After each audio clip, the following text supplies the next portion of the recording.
Assalamualaikum dan salam sejahtera buat semua followers Pak Emma. Semoga semua dalam keadaan sihat ya. Saya Fatin, host anda hari ini untuk Pak Emma Bincang Sihat. Jadi apa agaknya kita nak bincangkan kali ini? Okey, pastinya masih tentang kesihatan iaitu pembesaran anak pramatang sama tak macam anak normal. Okey, saya rasa tajuk ni sangat menarik kan? Sebab saya yakin ramai ibu yang nak tahu tentang tajuk kita hari ini. Tapi jangan risau, hari ini kita akan dapatkan jawapan yang jelas dan tepat. Sebab hari ini kita bawakan sendiri pakar jemputan kita. Okey, sebelum saya perkenalkan pakar jemputan kita, untuk pengetahuan semua, sesi live Pak Emma Bincang Sihat ini akan bersiaran sepanjang April ini dengan pakar jemputan dan ada pelbagai topik menarik. Jadi, ibu-ibu, parents semua wajib tonton dan stay sepanjang bulan April ini. Okey, tanpa membuang masa, saya nak perkenalkan pakar jemputan kita iaitu Datuk Dr. Muhammad Iqbal, pakar perunding kanak-kanak. Apa khabar doktor? Khabar Sihat? baik. Assalamualaikum salam.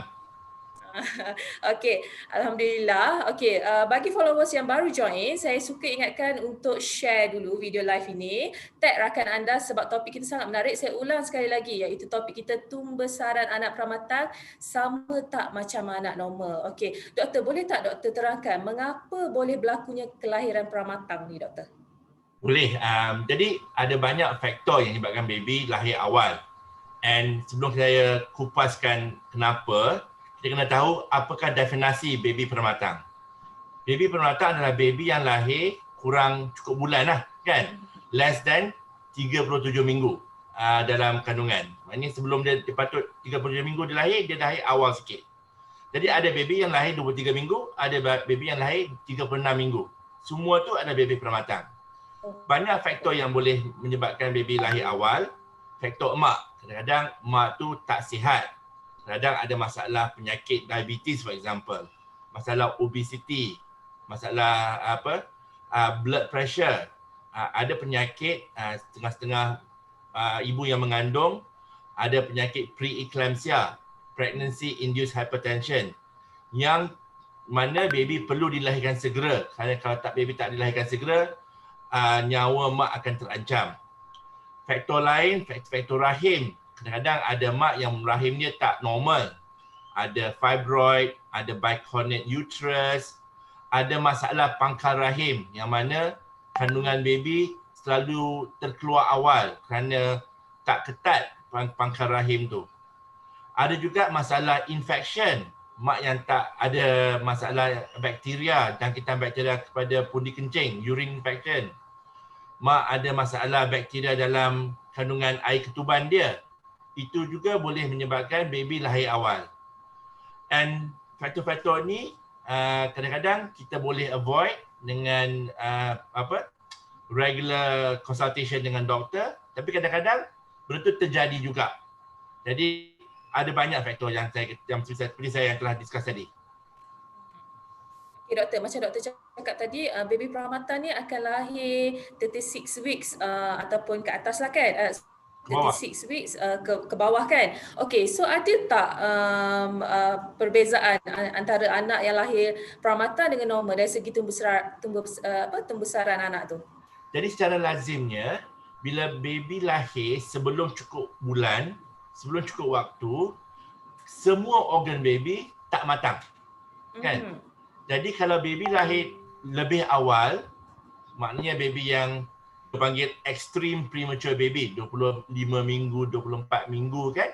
Jadi banyak lagi organ-organ dalam kandungan badan dia yang tak matang.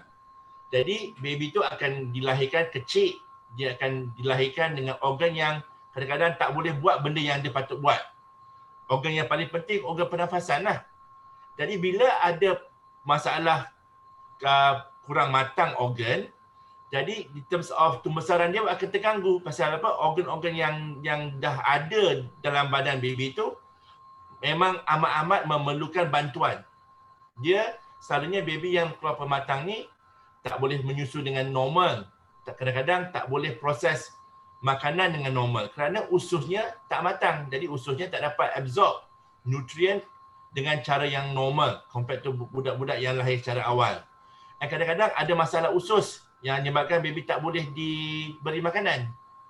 Jadi ada banyak benda yang kita boleh buat untuk membantu pembesaran baby yang pramatang yang kita tahu memang kebelakangan compared tu baby yang lahir awal, yang lahir ikut masa.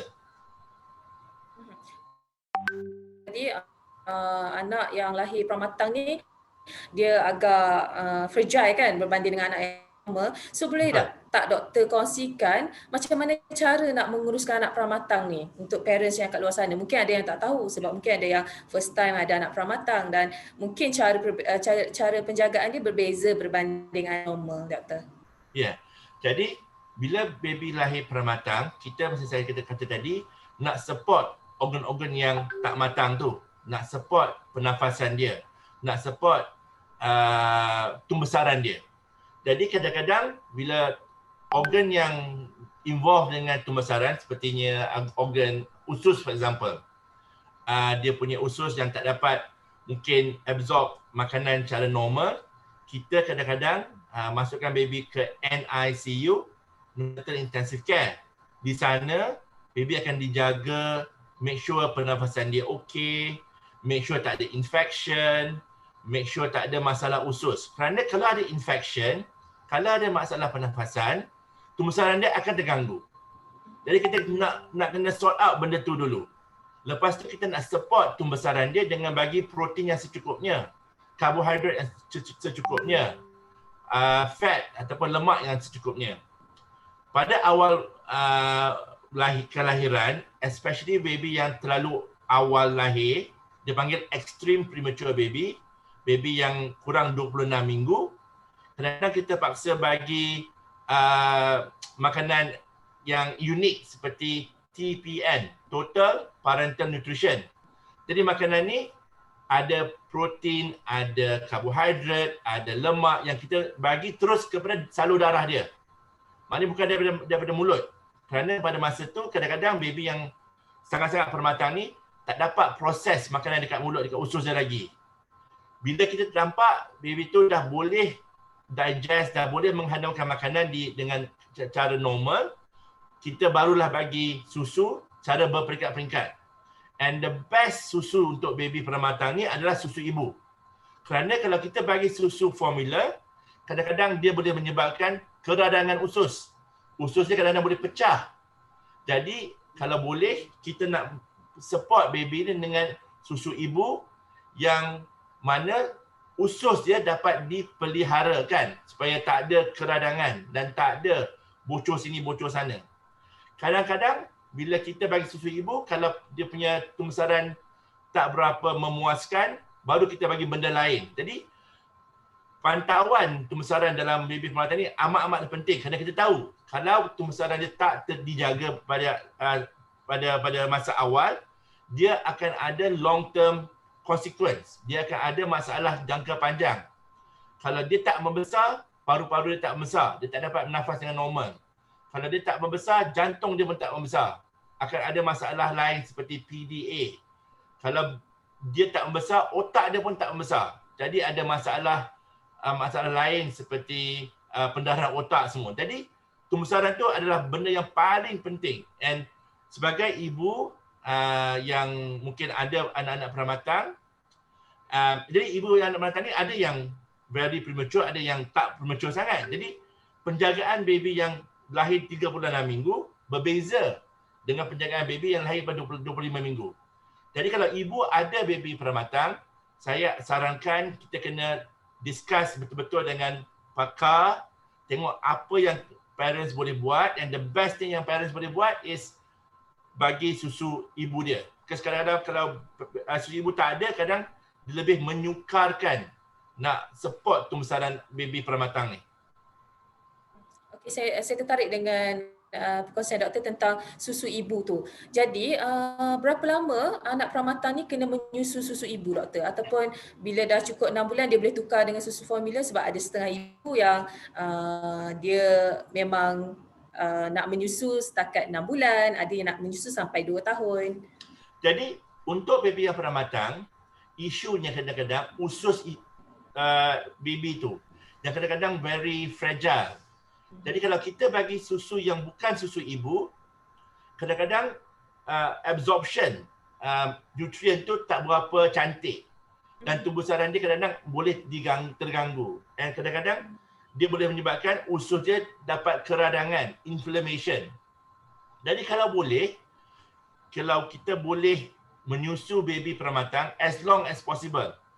Sebagai sunnah sampai 2 tahun kan. Jadi kalau boleh susu ibu sampai umur dia 2 tahun. Pada tahap awal, masa baby tu masih kecil lagi, masa baru lahir, especially baby-baby yang dia panggil extreme premature, baby yang 26 minggu ke bawah, baby yang mungkin 500 gram, 600 gram, kadang-kadang kita terpaksa bagi benda lain selain daripada susu ibu. Kita panggil human milk fortifier. Kita ada extra protein, extra karbohidrat, extra kalori, extra nutrients yang kita letak dalam susu ibu pada masa kita bagi susu tu kepada baby. So kita ada bagi susu yang ada human milk fortifier. Jadi itu pun penting. Tapi itulah kalau kita boleh rancang untuk menyusu anak permatang kita dengan susu ibu selama mana boleh. Kalau boleh minimum 6 bulan. Kalau boleh. Kalau boleh panjang lagi sampai 2 tahun lagi cantik. Kita dapat fadilat sunnah tu, dapat pahala insya-Allah. InsyaAllah. Okey, sebolehnya ibu-ibu yang ada anak peramatang, tak kisahlah peramatang ke atau anak normal, sebolehnya teruskanlah penyusuan susu ibu sehingga 2 tahun. Okey, saya suka perkongsian doktor tadi yang doktor kata kalau anak peramatang ni kita tak jaga dengan betul, dia akan ada masalah long term dia lah kan. Okey, boleh tak doktor terangkan, ada tak ada setengah orang katalah anak peramatang ni dia ketinggalan sikit dari segi akademik dia ataupun daripada banyak segilah. Adakah itu benar? Jadi baby yang lahir peramatang dia ada lagi tinggi risiko masalah pembelajaran, especially kalau baby itu lahir dipanggil extreme prematurity, 26 minggu ke bawah. Kebanyakan baby yang tak ada masalah dari segi pembesaran dia, dari segi infection tak ada. Kebanyakan baby yang lahir peramatang boleh normal. Maknanya tak semua baby yang akan ada masalah pembelajaran. Tak semua baby peramatang yang akan ada masalah intelektual dan minda. Tapi kalaupun ada, we can optimize dia punya potential dengan penjagaan yang betul. Bagi support, bagi kadang-kadang extra help, extra attention pada dia supaya potential dia boleh dimaksimalkan. Benda-benda ni kadang-kadang is very individualistic pada baby. Tak ada satu atau dua baby yang sama. Setiap baby akan melalui proses pembesaran peramatang a bit different. Kan? Dia akan ada masalah-masalah tertentu. Jadi untuk minimizekan masalah ni, saya sarankan parent yang ada pada pengurusi cuba banyak berbincang, diskusi, dapatkan update every day daripada doktor supaya kalau ada masalah tu kita dapat tangkap awal. And insya-Allah dengan doa ibu dia, dengan doa ayah dia, masalah-masalah serius yang kadang-kadang kita terdapat dalam baby yang peramatang seperti cerebral palsy itu dapat dielakkan. InsyaAllah, apa-apa pun kita kena refer pada doktor kita lah kan doktor. Okey doktor, mungkin ada sesengah ibu ataupun ibu-ibu moden sekarang ni excited lah nak keluar berjalan-jalan. Jadi adakah boleh kita bawa anak peramatang ni keluar berjalan-jalan dalam usia dia bawah 6 bulan? Ada tak apa risiko untuk dia? Jadi bila baby yang peramatang, as I said, baby peramatang ni ada banyak type kan. Ada baby peramatang yang 36 minggu yang berat badan dia mungkin 2 kilo. Ada baby peramatang yang lahir umur dia 24 minggu, masa dia lahir tu berat badan dia 600 gram atau 700 gram. Jadi baby yang extreme premature ni kadang-kadang ada lebih banyak masalah pernafasan, ada lebih banyak masalah pembesaran, kerana masa dia lahir tu dia lahir di dalam keadaan yang memang semua organ dia tak dapat berfungsi dengan normal. Jadi dia dibesarkan di luar rahim, di luar situasi yang optimal. Jadi kalau baby-baby yang ada masalah prematurity yang ekstrim ni, kita kena jaga, kita kena make sure that dia punya immunization tu up to date. Baby-baby ni boleh keluar, takkan nak duduk rumah sampai bila-bila kan? Boleh keluar, tapi nak memastikan dia tak terkesan dengan infection, dia tak terkesan dengan environment di luar, kita kena make sure pembesaran dia optimal, satu. Kedua, make sure dia ada lindungan daripada infection dengan optimiskan dia punya vaccination. Maknanya jangan ambil vaccination yang wajib sahaja. Ada lagi kadang-kadang optional vaccination yang boleh kita bagi untuk menguatkan lagi immune system anak-anak premature tu, kan? Dan ketiga, kena make sure anak-anak kita ni dapat makanan yang berzat dan juga kadang-kadang vitamin-vitamin ataupun suplemen yang tertentu yang mana kita boleh refer pada doktor kita untuk memastikan kalau dia keluar in the outside environment, dia dah tak terkesan dengan infection. So saya rasa short answer, yes, baby yang primatang boleh dibawa keluar, tapi kalau boleh kita nak melindungi dia dengan make sure kita optimiskan demi immune system. Okey, bagi yang baru join live, jangan lupa share, like dan komen live ini. Dan yang baru join mesti tertanya-tanyakan apa yang saya tengah discuss dengan doktor sebenarnya. Hari ini kita tengah berbincang tentang pembesaran anak pramatang sama tak macam anak normal. Jika anda ada sebarang soalan boleh drop di ruangan komen. Okey doktor ada mention tentang vaksin tadi kan. Okey, saya nak tanya doktor, vaksin untuk anak pramatang dengan anak normal ni adakah jadual dia sama? Jadualnya sama, tapi kadang-kadang ada vaksin-vaksin optional yang kita amat-amat sarankan. Antara vaksin-vaksin yang optional yang kita sarankan, vaksin untuk penyakit RSV. Penyakit RSV ni kalau baby pramatang kena, kadang-kadang boleh menyebabkan dia sakit yang amat teruk. Jadi penyakit RSV ni kalau baby yang bukan pramatang, dia taklah teruk sangat kerana paru-parunya dah matang masa dia lahir. Baby-baby yang lahir awal, paru-paru dia lebih fragile. Dan kalau kena penyakit RSV, kadang-kadang boleh menyebabkan baby sakit. Jadi, itu satu contoh vaksin optional yang kita amat sarankan kepada baby pramatang, especially baby pramatang yang lahir terlalu awal, 23-24 minggu, yang mungkin ada banyak masalah pernafasan yang perlu bantuan pernafasan dengan life support machine, ventilator, kan? Ada optional vaccination yang secara lazim yang kita pun recommend untuk baby yang normal, yang bukan pramatang, ada seperti vaccination rotavirus, vaccination influenza.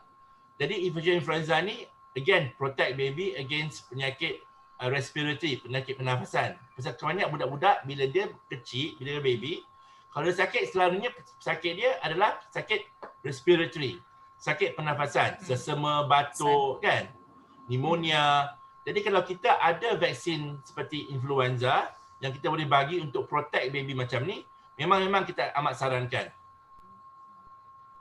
Okey, kalau boleh parents kat luar sana ambillah vaksin tambahan, tak kisah salah pramatang ke ataupun anak normal, kalau boleh ambil vaksin tambahan untuk lindungi diri anak-anak kita. Okey, so saya rasa masa sangat mencemburi kita. Doktor, mungkin ada doktor nak tambah apa-apa untuk tajuk kita hari ini? Jadi saya nak tambah that kalau ada ayah atau ibu yang ada anak pramatang, jangan risau. Sekarang ni zaman moden, ada banyak benda-benda yang kita boleh bantu anak-anak diorang. Kita boleh make sure together anak-anak diorang dapat achieve the optimal growth, the optimal mental health yang kita nak. Tapi kena banyak berinteraksi dengan pakar, kena banyak dapat review and jangan takut bertanya. Betul tu. Kalau pergi check up tu tanya je soalan dekat doktor, insya-Allah doktor akan jawab. Okey. So berakhirlah sudah sesi Pak Emma bincang sihat kita hari ni. Cepat je masa kan. Okey, saya nak ucapkan banyak-banyak kepada jemputan kita iaitu Datuk Dr. Muhammad Iqbal, pakar perunding kanak-kanak kerana sudi meluangkan masa bersama-sama kita hari ini. Terima kasih banyak-banyak doktor. Terima kasih jumpa saya. Sama-sama. Okey, akhir sekali terima kasih tak terhingga buat semua followers Pak Emma yang sudi stay sehingga habis live ini. Bagi yang terlepas, boleh ulang balik di awal setelah live ini habis, okey? Jangan lupa subscribe YouTube dan follow Facebook Majalah Pak Emma. Terima kasih. Assalamualaikum. Bye.